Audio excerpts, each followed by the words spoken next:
जगत के रंग क्या देखूं,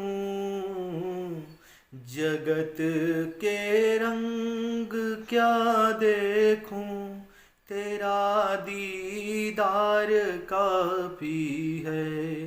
क्यों भटकूं औरों के दर पर, तेरा दरबार काफी है। क्यों भटकूं औरों के दर पर, तेरा दरबार काफी है। जय श्री राम। बालाजी स्पिरिचुअल ज्ञान और समाधान से मैं प्रशांत आप सब लोगों का स्वागत करता हूं। आशा करता हूं कि आप सब कुशल मंगल होंगे और बालाजी महाराज की पवित्र शक्तियां आप सब पर अपना आशीर्वाद बरसाएं। आज का ये वीडियो है कि लोगों के संकट क्यों नहीं कट रहे हैं, क्या उनको प्रॉब्लम आती है संकट कटवाने में, और पूजा में वो क्या क्या गलतियां करते हैं। और अगर वो छोटी छोटी गलतियां अगर हम ध्यान दें, अगर उन छोटी छोटी गलतियों पे ध्यान देकर हम छोटी छोटी गलतियों को अपना ठीक कर लेते हैं तो हमारी पूजा बाबा या कोई भी शक्ति स्वीकार करने लग जाती है। आज इसी के ऊपर टॉपिक है, तो वीडियो को अंत तक जरूर देखिएगा। जो नए व्यक्ति है मेरे चैनल को सब्सक्राइब कर दें, पास आए बेल आइकन को दबा देना जिससे मेरी आने वाली अपडेट मिलती रहे।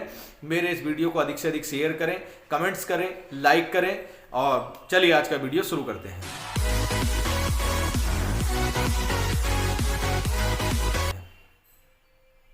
देखिए, छोटी छोटी बेसिक गलतियां हमसे होती हैं पूजा पाठ में। सर्वप्रथम तो हमारी गलतियां क्या होती हैं कि हम पूजा को सही दिशा में नहीं रखते हैं।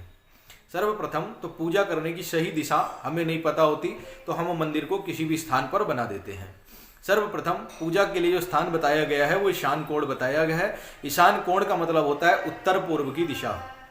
उत्तर पूर्व की जो घर की दिशा है वो पूजा के लिए सर्वोत्तम मानी गई है। ईशान कोण को ही पूजा के लिए सर्वोत्तम माना गया है। तो सर्वप्रथम कोशिश करिए कि हमारे घर का मंदिर, हमारे घर का पूजा स्थल जो है ईशान कोण में हो, अर्थात उत्तर पूर्व दिशा में होना चाहिए, कोने में होना चाहिए। जो उत्तर पूर्व का कोना है उस भाग में हमारा घर का, हमारे जो घर है उसका उत्तर पूर्व का जो कोना है उस कोने में हमारा पूजा स्थल होना चाहिए, क्योंकि उधर को ही सर्वप्रथम पूजा के लिए सर्वोत्तम माना गया है। दूसरा, हमारी पूजा में सिलेक्टिव मूर्तियां होनी चाहिए। सिलेक्टिव मूर्तियां मतलब जो हमारे, जैसे आप बालाजी दरबार की रखिए, माता की रख लीजिए, माता में भी सौम्य स्वरूप की पूजा रखिए। सौम्य स्वरूप की मूर्तियां हमारे दरबार में होनी चाहिए। कोई भी उग्र स्वरूप हमारे दरबार में नहीं होना चाहिए। किसी भी देवी देवता का सौम्य स्वरूप ही अपने घर के मंदिर में रखना चाहिए। जैसे काल भैरव हो गए, इनको नहीं रखा जाता। शनि महाराज हो गए, इनको नहीं रखा जाता। माता काली को घर के मंदिर में नहीं रखना चाहिए। हाँ, उनका स्थान घर के बाहर बना सकते हो। घर के मंदिर में बहुत से लोग रखते हैं, रखने में कोई दिक्कत नहीं है, लेकिन आप फिर उसके साधक होने चाहिए। जिस भी मूर्ति को आप रखते हो उसकी आपको साधना करनी है, उसके आप साधक होने चाहिए। केवल रखने मात्र से उसका दुष्परिणाम आपको मिलेगा। हम क्या करते हैं, हम सभी देवी देवताओं की मूर्ति रख लेते हैं और फिर यथा विधि के साथ उनकी पूजा नहीं कर पाते, जिसके कारण हमें उसके दुख झेलने पड़ते हैं। आप घर में माता काली की मूर्ति बहुत से लोग देखा देख रख लेते हैं, लेकिन माता काली की ना वो पूजा कर पाते हैं, ना वो भोग दे पाते हैं, ना वो साधना कर पाते हैं, तो उसके दुष्परिणाम उन्हें भोगना पड़ता है, क्योंकि ये जो चीजें हैं उग्र स्वरूप में आ जाती हैं। उसी प्रकार माता काली की हो गई, शनिदेव महाराज की हो गई, महादेव का नृत्य करता हुआ स्वरूप हो गया, या उनका तांडव वाला स्वरूप हो गया जो हम रखते हैं घर में, और हनुमान जी का पंचमुखी स्वरूप को हमेशा दक्षिण की दिशा की तरफ रखना चाहिए। हम किसी भी दिशा में रख देते हैं, नहीं रखना चाहिए। पंचमुखी स्वरूप जो उनका उग्र स्वरूप है उसको भी दक्षिण दिशा की ओर लगाना चाहिए, दक्षिण दिशा की ओर रखना चाहिए। इन चीजों का विशेष ध्यान रखिए। घर में एक सी मूर्ति नहीं होनी चाहिए। पूजा स्थल में कोई भी एक सी मूर्ति पास पास नहीं होनी चाहिए, यानी कि डबल मूर्तियां आप पास पास में नहीं रखोगे। जैसे बहुत से लोग बालाजी जाते हैं, वहां से डबल दरबार ले आते हैं और दोनों मंदिर में रख देते हैं। नहीं रख सकते। कोई एक ही पूजा के लिए एक ही स्थान पर एक ही तस्वीर रखी जाएगी। डबल तस्वीर एक सी सेम साइज की ना रखें या सेम स्वरूप की ना रखें। स्वरूप चेंज हो गया, मान लीजिए हनुमान जी का एक बालाजी का रख लिया, हनुमान जी का रख लिया, चलेगा, लेकिन दोनों बालाजी की रख लिए आसपास में, बगल बगल में, तो नहीं चलता है, वो गलत हो जाता है। तीसरा, घर में घी का दीपक लगाएं या तिल के तेल का दीपक लगाएं। बहुत से लोग सरसों के तेल का दीपक लगाते हैं। सरसों के तेल का दीपक या तो शनि महाराज को लगता है, या माता काली को लगता है, या भैरव जी को लगता है। बाकी किसी को सरसों के तेल का दीपक नहीं लगता है, तो कोशिश करिएगा कि घर में या तो तिल के तेल का दीपक लगाएं या घी का ही दीपक लगाएं। और अगली गलती, जब हम पूजा करने बैठते हैं तो जिस व्यक्ति को, जैसे हम पूजा करते हैं, पूजा करते समय अगर हमें नींद आ जाती है, तो बहुत से लोगों को क्या होता है, पूजा करते करते, जाप करते करते नींद आ जाती है, फिर नींद से उठते हैं और उसके बाद फिर जाप करने लग जाते हैं, तो वो नींद के बाद वाले जाप स्वीकार नहीं होते। उसका बाद का आपको करना क्या है कि अगर आपको लगता है कि आपको नींद आ गई है, आप अपने स्थान से उठिए, उठने के बाद थोड़ी देर टहलिए, कुल्ला करिए, हाथ मुंह धोइए, फिर वापस बैठिए और फिर जाप करिए। क्योंकि अगर आप बीच में नींद आ गई और नींद के बाद उठकर के अचानक आपकी आंख खुली और उसके बाद फिर जाप करोगे, तो वो बाद के जाप आपके स्वीकार नहीं होंगे, क्योंकि आप अशुद्ध हो जाते हो उस परिस्थिति में। तीसरा, अगर पूजा करते हुए आपको छींक आ गई, अगर पूजा करते हुए आपको छींक आ गई, तब भी आप अशुद्ध माने जाते हो, लेकिन उसकी शुद्धिकरण के लिए आपको केवल अपने हृदय पर इस प्रकार हाथ रखकर प्रभु का 3 बार नाम लेना है।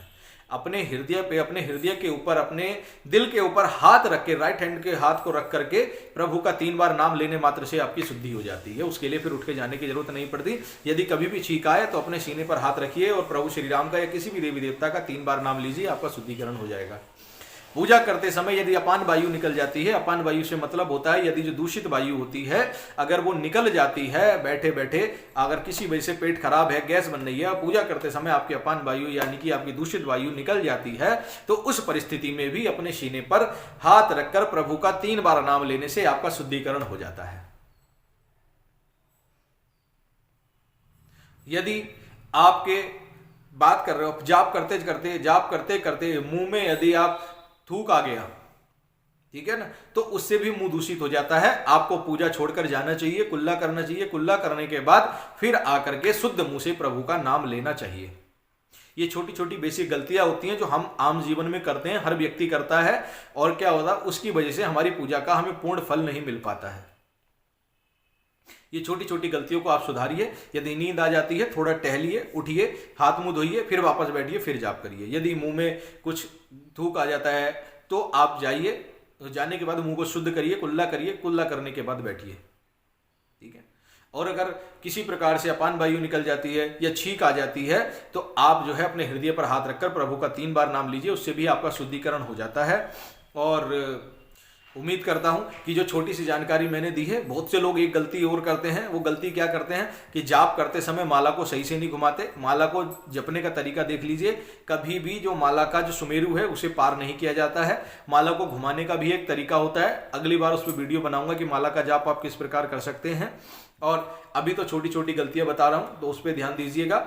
अगर आप ये गलतियां करते हैं तो आप इन गलतियों से बचें और बाबा की पूजा और भक्ति में अपना मन लगाएं, आपकी पूजा स्वीकार होगी। और भी अगर छोटी छोटी बहुत सारी गलतियां होती हैं जो जीवन में मनुष्य करता रहता है, उनका यह है कि जब भी आपको लगे कि हाँ मुझसे कुछ गलती हुई है, उठिए, उठकर जाइए, हाथ मुंह पैर धोइए, फिर आकर के बैठ जाइए और बाबा की पूजा पूर्ण नियम और संयम के साथ करिए। उम्मीद करता हूँ मेरी दी हुई जानकारी आपको अच्छी लगी होगी, और मेरी जानकारी अगर आपको अच्छी लगी हो तो मेरे चैनल को सब्सक्राइब करें, पास आए बेल आइकन को दबा दें और इस वीडियो को अधिक से अधिक शेयर करें, जिससे अधिक लोगों को इस वीडियो की जानकारी मिल सके और जो ये छोटी छोटी गलतियां कर रहे हैं वो इन छोटी छोटी गलतियों से बच सकें।